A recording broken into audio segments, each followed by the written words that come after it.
Hello everyone, I am Pastor Tamaka, Apostolic Believers of Christ International, YouTube channel. The program like is share, subscribe, and post notification bell for update every day the new videos.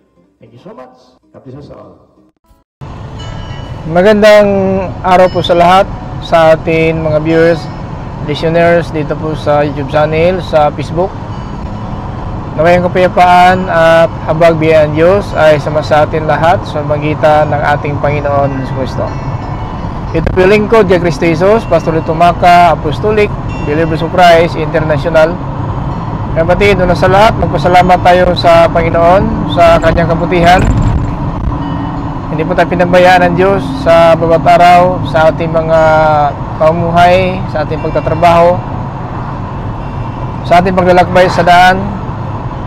Ang Panginoon po nagpauna ng kanyang anghel upang ingatan po tayo sa daan. Mga sakuna, pangyayari, inasahan ay talagang ang anghel ng Diyos ayon po sa Psalms 91 verse 11. Magpauna siya ng anghel sa unahan natin para ingatan po tayo. Hindi po tayo mapahamak, kapatid, sa bawat araw na ating pamuhay. Kapatid, at ito po ngayon ating ginagawa ng mga video.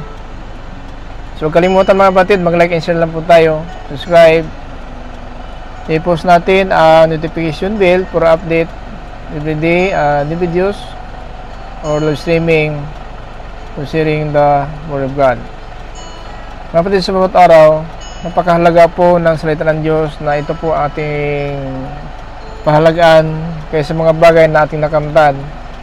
Dahil po ang mga bagay na ating nakamtan may katapusan, subalit ang sumunod ng kalooban ng Diyos ay manatili magpakailanman. So yan mga kapatid, ating gagawin, manatili tayo sa pagsunod ng kalooban ng Diyos para po manatili tayo magpakailanman sa harapan ng ating Panginoon. Hindi maiwasan na naman tayo perfect, magkasala tayo, magkakamali tayo. Subalit ang habag ng Diyos, naranasan po natin, tayo po ay pinagkalooban ng Diyos ng pagkataon na maparating po sa atin ang kanyang salita para matatag po tayo. Dahil po salita ng Diyos mga kapatid ang nagpatatag sa atin. Hindi ba ang bansang natin pagkapastor, ating pagkamanampalataya, Christian o pare, tagapagturo, hindi po nagpatatag sa atin yan. Anong patatag sa atin? Ang salita ng Diyos na ating napakinggan para na matili po tayo sa pag-asa na ito.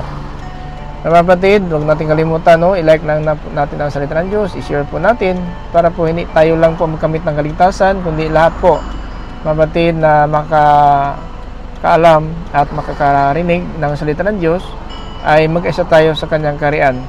So yun po at lang ang purpose na parito anak ng Diyos para po tayo iligtas sa salimutan na ito. Ayon po sa sulat ng kapatid ni Apostol Pablo in 1 Timothy in chapter 1:15 up to 16. So yung mga kapatid, na tapat ang pasabi, dapat natin paniwalaan si Kristo Jesus na parito upang iligtas ang makasalanan. At ako ang pinakamakasalanan sa lahat. So verse 16, subalit sumagitan ko ay napatunayan ng Diyos ang kanyang habag, kung gaano kalaki ang habag ng Diyos. So ganoon tayo mga kapatid. Dati po makasalanan po tayo, pero ngayon po habag na po. Habag na po ang ating nakamtan, kasi tinuturuan tayo ng Panginoon na rapat na pamuhay para po tayo na magkaroon talaga ng pag-asa at tubo ng kaligtasan. Ano ba sikreto mga kapatid ng buhay? So huwag natin hayaan na malipin tayo ng mga bagay sa sanlibutan, kasi ang lahat ng bagay sa sanlibutan mawala po, at ang pagnanasa ng tao at ang pamuhay po na ganyan hindi po galing sa Diyos. So galing po sa sanlibutan. So kung mawala ang langit at lupa, sumitan ng apoy, ay po sa 2 Peter chapter 3 in verse 7 up to 11, na masusunog ng apoy at sa kasalungkuyan, langit at lupa at sa mga tao na hindi kumilala sa Diyos. Masusunog po, hindi po mga bagay lang, pati mga tao po na hindi po sumusunod ng kalooban ng Diyos. Ay mga kapatid, na pinatuturo sa Pablo, tandaan po natin na sa 2 Thessalonians chapter 1 verse 8 up to 9, na darating siya na may kasamang apoy at parusahan niya ang mga tao na hindi kumilala sa Diyos at hindi si talima na ebanghelyo tungkol sa atin Panginoon Kristo. At sa verse 9, parusahan sila ng kaparusahan na walang hanggang at mahiwalay sila sa presensya ng ating Panginoon. So hindi po tayo makita ng mukha ng Panginoon kasi hindi natin pinalagaan ang Ebanghelyo tungkol sa atin Panginoon Kristo. Napakinggan natin mga kapatid, ating key verse is sa 1 John chapter 2 verse 17. Ito po ang salita ng Diyos.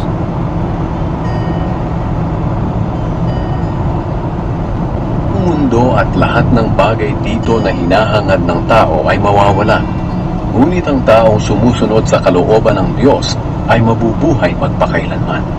Ayan po ang mundo at ang lahat ng bagay dito na hinahangad ng tao ay mawawala. Ngunit ang sumunod ng kalooban ng Diyos ay manatili magpakailanman. So mga kapatid, natin ang buhay na malhanggang. Alam po ng Diyos yan hanggang sa mga araw na ito. Kahit na po sa nakakulong na po, hatulan na po sila ng kanilang ginawang kasalanan, may Diyos pa rin sila. Umaasa pa rin sila ng kaligtasan sapagkat nahatulan na po sila, nakulong na po sila, sapagkat nahayag na po, kapatid, ang kanilang mga gawa. Pero may mga tao, mga kapatid, na hindi pahayag ang nagawa ngayon at hatulan din sa araw po ng paghukom, hatulan din sila, nahayag man o nakubli. Ayon po sa 12:14 sa Ecclesiastes kung mangaral. Sapagkat hahatulan tayo ng Diyos ayon sa lahat ng ating ginagawa, mabuti man o masama, hayag man o lihim. Yan po, hatulan tayong lahat. So anong gawin natin ngayon? Dahil may hatol talaga, wala pong nakakubli sa paningin ng Diyos, lahat po talaga ay hayag. So dahil po na hayag po ang lahat, wala po tayong may dahilan sa araw ng paghukom. Kasi sinabi po sa 5:21 dito po sa Proverbs kung mga kawikaan, ganito po sinabi ng Panginoon sa magitan po ng Haring Solomon. Sapagkat nakikita ng Panginoon ang lahat ng iyong ginagawa, saan ka man naroroon, tinitingnan ka niya. So, lahat ng ginagawa, saan tayo paroroon, tinitingnan tayo ng Diyos. Now, kung tayo po ay nakapokus po sa mga bagay, sa salimutan na ito, kapatid, tandaan po natin, lahat po ng ating pinagnasaan sa salimutan may katapusan po. Pakinggan natin, dito po sa 2:15 hanggang po sa 16 sa 1 John. Huwag ninyong ibigin ang mundo o ang mga makamundong bagay. Ang umiibig sa mga ito ay hindi umiibig sa Ama, sapagkat ang lahat ng kamunduhan, ang masasamang hilig ng laman, ang pagnanasa sa mga nakikita ng mata, at ang anumang pagmamayabang sa buhay ay hindi nagmumula sa Ama kundi sa mundo. Kaya mga kapatid, kaya anong ating ginagawa, kitang-kita ng Diyos, sama tayo paroroon, kitang-kita tayo ng Diyos. Ngayon, kung nakapokus tayo sa makamundong bagay, alam po ng Diyos. Alam po ng Diyos na nakapokus tayo sa makamundong bagay, o alam din ng Diyos na nakapokus tayo sa espiritual na bagay, yung nasa langit sana ang ating hangarin. Huwag ito sa salimutan sapagkat, sinabi ko na nga mga kapatid, masusunog. Lahat nandito sa salimutan, masusunog ito ng apoy. 3:7 hanggang po sa 11, dito po mga kapatid sa 2 Peter. Pakinggan natin, ito po ang sinabi ni Apostol Pedro sa 3:7 hanggang po sa 11 dito po sa 2 Peter. Sa pamamagitan din ng kanyang salita, itinakdang tupukin ng Diyos sa apoy ang kasalukuyang langit at lupa sa araw ng paghuhukom at paglipol sa masasama. Tandaan po natin, natutupok na apoy langit at lupa sa araw ng paglilipol at sa mga taong masama. So wala tayong magawa mga kapatid kasi masusunog nga itong langit at lupa. Saan ka magtago? Wala kang matakasan sapagkat galit na po ng Diyos yan. Verse 8.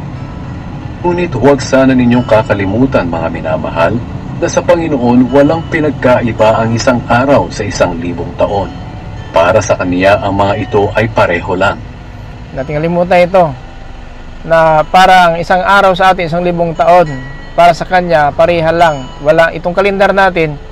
Hindi po ito basihan ang kalendar natin. Kaya natin alam ngayon sa harapan ng Diyos, ilang araw na lang, ilang taon na lang, ilang buwan na lang, hatulan na po niya ang lupa. Kasi ang kalendar natin 2024. Pero hindi po ito basihan ang kalendar natin kasi ang basihan dito sa harapan ng Diyos, ganito po ang sinabi, huwag natin kalimutan ito. 3:8 sa 2 Pedro. Ngunit huwag sana ninyong kakalimutan mga minamahal na sa Panginoon walang pinagkaiba ang isang araw sa 1,000 taon. Para sa Kaniya ang mga ito ay pareho lang. Kaya wag mo sabihin, 2024 pa ngayon. Hindi mo alam. Natin alam sa harapan ng Diyos kung ilan araw lang po na tinatagal ng Panginoon o panghatulan na po ang lupa. Wala tayo dyan. So mga sign lang po, mga palatandaan lang po ating mga nakita ngayon. Itong digmaan, salot, gutom, bagyo, lindol. So ito ngayon mga kapatid ang ating nakita. No? Palatandaan lang po ito para po na makapaghanda po tayo sa ating panahon ngayon. So makikita na po natin ang digmaan hanggang ngayon, ang Ukraine at saka Russia, ang Israel, Hamas, ang Gaza, Lebanon, kung ito po ang tinawag na mga kapatid, Syria, kahit na po ang itong lugar ng Iran, no? Naglaban-laban na po ang US at saka itong Europe. So ito mga kapatid, palatandaan po ito. Sabi sinabi ng Panginoon na kung makita ninyo ang palatandaan na ito, alam niyo na malapit na ang aking pagbabalik. Yung pinakasulat mga kapatid, diyan po sa Matthew 24:32 to 33. So ganyan po, palatandaan lang po. So ang sabi ng Biblia na walang pagkaiba, para po huwag tayong kumpiyansa. Always ready po tayo. Now, verse 9. Pakinggan natin sa verse 9. Anong sinabi? Hindi nagpapabaya ang Panginoon sa pagtupad sa pangako niya, gaya ng inaakala ng ilan. Ang totoo, binibigyan lang niya ng pagkakataong magsisi ang lahat sa mga kasalanan nila, dahil ayaw niyang mapahamak ang sinuman. So, hindi nagpabaya ang Panginoon ng kanyang pangako. Nangako po siya sa mga apostol, sa John 14, in verse 1 up to 3, huwag mong magabag ang inyong mga puso, manalig kayo sa Diyos, manalig kayo sa akin. Sa bahay ng aking Ama, maraming silid. Kung wala, hindi ko ito sasabihin sa inyo, at ako'y maghanda ng silid para sa inyo. At kung mahanda ko na ang silid para sa inyo, ako'y babalik at kukunin ko kayo. Kung saan ako, nandun din kayo. So, hindi po nagpabaya ang Panginoon sa pangako na yan. Kasi ang sabi niya sa verse 9, hindi nagpapabaya ang Panginoon sa pagtupad sa pangako niya, gaya ng inaakala ng ilan. Ang totoo, binibigyan lang niya ng pagkakataong magsisi ang lahat sa mga kasalanan nila, dahil ayaw niyang mapahamak ang sinuman. Ganyan po kalaki. Ganyan po kalaki ng habag ng Diyos. Ayaw niya may pahamak kahit isa man lang. Kahit sino man. Kahit kasalanan natin, kaya isinubukan kayo sa isang anak niya para pumapako sa cross, para tubusin tayo sa kasalanan, kasi ayaw talaga niya may isang mapahamak. So magpahamak na po tayo kung baliwalain natin itong mensahe kung Ebanghelyo ng Diyos. Kaya sinabi nga sa 2 Thessalonians chapter 1 verse 9 na mapahamak sila, parusahan sila, no? Na hindi po nakakakilala sa Panginoon, sa verse 8 up to 9 sa 2 Thessalonians chapter 1 8 up to 9. Darating siya na may kasamang apoy upang parusahan ang mga tao na hindi kumilala sa Diyos at hindi sitalima ng Ebanghelyo tungkol sa ating Panginoon Kristo. Sa verse 9, parusahan sila na walang hanggang kaparusahan at mahiwalay na sila sa presensya ng Panginoon. So wala na tayong magawa, wala tayong mapuntahan kundi impyerno na po. Huwag sana, no? Huwag sana mga kapatid, tulot ng Diyos yan. Kung magpatuloy tayo sa pagkasalanan, talaga mapunta tayo sa impyerno. Pero kung magsisi tayo, sapagkat ang sabi dito sa verse 9 na hindi nagpabaya. Hindi nagpapabaya ang Panginoon sa pagtupad sa pangako niya, gaya ng inaakala ng ilan. Ang totoo, binibigyan lang niya ng pagkakataong magsisi ang lahat sa mga kasalanan nila. Magsisi ang lahat, no? Hindi sinabi, grabe pinatay ito, grabe rapist ito, grabe kriminal ito. Kasama ka kapatid. Dapat pagsisihan natin yon. Kahit anong kasalanan, ay binili na po tayo ng isang halaga ng dugo ng Panginoon Kristo sa taas ng cross. Kaya huwag mong sabihin na makasalanan ko, pastor ng Pag-asa. Ang purpose na pa rito ng Panginoon para iligtas ang makasalanan. At kung makasalanan tayo, tayo po ang espesyal, no? Tayo po ang espesyal na makaroon ng kaligtasan na ito. Sapagkat napaparito niya para sa makasalanan, hindi sa mga matuwid. Kasi mga matuwid na talaga sila. Pero ang purpose na parito siya upang iligtas ang makasalanan. Maliwanag po mga kapatid sa 1 Timothy, mga kapatid, in chapter 1, verse 15 to 16. So, ganyan po ang habag ng Diyos sa atin. Naputuloy natin sa verse 10. Dahil ayaw niyang mapahamak ang sinuman. Verse 10. Ang araw ng Panginoon ay darating na tulad ng isang magnanakaw. Sa araw na yon, biglang mawawala ang kalangitan na may nakakapangilabot na ugong. Masusunog ang lupa at mawawala ang lahat ng nasa lupa. Grabe mga kapatid, no? Ganyan po ang mangyari. Sa kanya pagparito, mawala ang langit at lupa. Masusunog ang lahat. Mga kapatid, wag sana nating kalimutan to, itong mensahe na ito, babala lang po. Bilang babala sa atin mga nampalataya at nais ang kaligtasan, so wag na tayong magpaligoy-ligoy, wag na po tayong mga kapatid, hallelujah, magpahuli. Baka maunahan pa tayo ng kapitbahay natin nakarinig ng salita ng Diyos na ito, na ikaw nakinig ngayon, binabaliwala mo ito. Alam natin na ang Diyos po mahabagin, mapagbiyaya ang Diyos hanggang sa mga araw na ito. Ang biyaya pa po ating nakamtan sapagkat darating ng panahon, ikaw na po maghanap ng salita ng Diyos. Subalit ngayon, ang Diyos pa naghanap ng kanyang mga pinili kung hinirang. Now, tuloy natin sa 11. Kung ganito ang magiging kahihinatnan ng lahat, dapat kayong mamuhay ng banal at makadiyos. Dahil ganito lang mangyari, masusunod langit at lupa, dapat mamuhay tayo ng banal at makadiyos. So, ang tanong ngayon, totoo ba talaga na pinagsikapan natin maging banal at makadiyos tayo? Kasi pag wala ito, pag natin pagsikapan ito maging banal, makadiyos tayo, wala makita po sa Panginoon. Kailangan natin malaman mga kapatid ang mensahe ng Diyos na ito talaga ang pinakasintro ng buhay natin, na kung wala itong kabanalan, wala makita sa Panginoon. Yan mga kapatid ang dapat natin malaman. Kaya dapat mamuhay tayo sa kabanalan sapagkat ang sinabi sa 12:14 dito mga kapatid sa Hebreo, sa 12:14, pagsikapan natin may kapayapaan, no? Kapayapaan sa lahat ng tao. Ito mga kapatid, ang sinabi ni Apostol Pablo sa Hebreo chapter 12 verse 14. Sikapan ninyong mabuhay ng may mabuting relasyon sa lahat ng tao at magpakabanal kayo. Sapagkat kung hindi banal ang pamumuhay nyo, hindi nyo makikita ang Panginoon. So, kahit ito reliyon mo, ano pa ang karangalan mo, pastor, pare, tagapagturo, Christian ka, kung wala ang kabanalan na pamumuhay, hindi mo pa rin makita ang Diyos. Hindi sinasabi, pastor, ito makita ang Diyos. Hindi sinabi, Christian, ito makita ang Diyos. At hindi sinabi, panampalataya, ito makita ang Diyos. Hindi sinasabi, pare, ito makita ang Diyos. Hindi sinasabi, ito pa, tagapagturo, makita ang Diyos. Makita ng Diyos yung namumuhay ng kabanalan.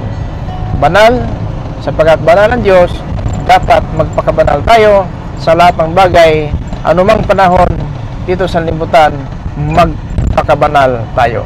1 Peter chapter 1, 15-16. Ganito po ang sinabi ni Apostol Pedro, 1:15-16. Banal ang Diyos na tumawag sa inyo, kaya dapat magpakabanal din kayo sa lahat ng ginagawa ninyo.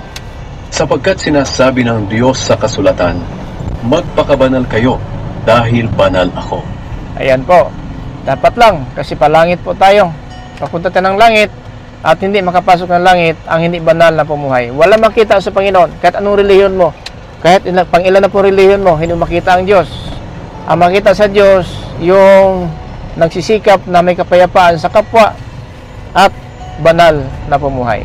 Yan po ang sigurado na may pangako ang Diyos. Mga kapatid, tandaan po natin, makikita natin ang Diyos. Basta ganun po ang pamumuhay natin. Pero kung wala po sa atin ang kapayapaan sa mga tao, tayo ang sanhi ng buruka, sanhi ng gulo, sanhi ng puot, mga kapatid, baliktad na po yan.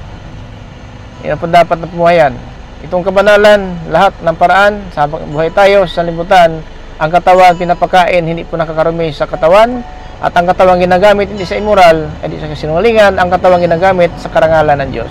Mga kapatid, wala po tayong magawa kasi ang Diyos po ang hatol at anuman ang ating nakamtan, lahat ng bagay na sa libutan, bigay lang po ng Diyos yan. Huwag tayong maalipin ng mga bagay sa libutan sapagkat ang sinabi nating kay verse sa 1 John chapter 2:17 na ang lahat ng bagay sa mundo mawala, ngunit ang sumunod ng kalooban ng Diyos manatili magpakailanman. Kaya mga kapatid, hindi po tagapakinig lang po tayo ng salita ng Diyos. Hindi gawin natin mga kapatid mga salita natin na pakinggan sapagkat kung nakinig lang po tayo ng salita ng Diyos at natin ginagawa, dinadaya lang po natin sarili. So naman mga kapatid, dayain natin sarili sapagkat wala po tayong mapapala, no? Kung dayain natin ang sarili natin, so wala po tayong maasahan tungkol ng kaligtasan sapagkat kung nakinig lang po tayo, wala tayong ginagawa, talagang wala po tayong ipagmalaki sa araw ng paghatol, kaparusahan po ating kantungan dahil sinabi po sa Santiago Kabanata 1 talata 22, ganito po sinabi ni Apostol Santiago, Huwag lang kayong maging tagapakinig ng salita ng Diyos, kundi sundin nyo ang sinasabi nito. Dahil kung hindi, dinadaya nyo lang ang sarili ninyo. Ayan po hindi tagapakinig lang po tayo.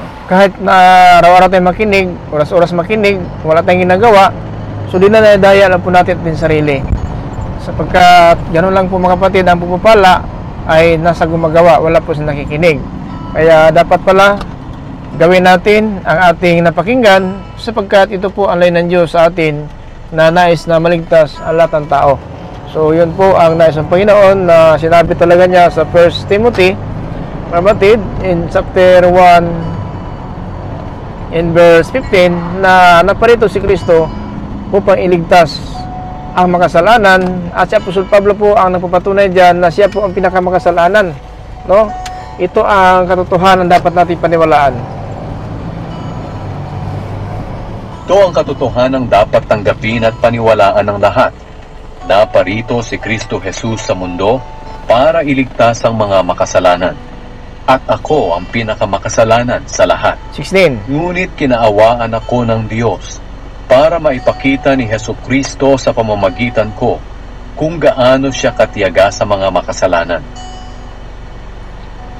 Sisilbing halimbawa ang ginawa ni Kristo sa akin para sa iba na sasampalataya sa Kanya, na pagkakalooban niya ng buhay na walang hanggan. Amen.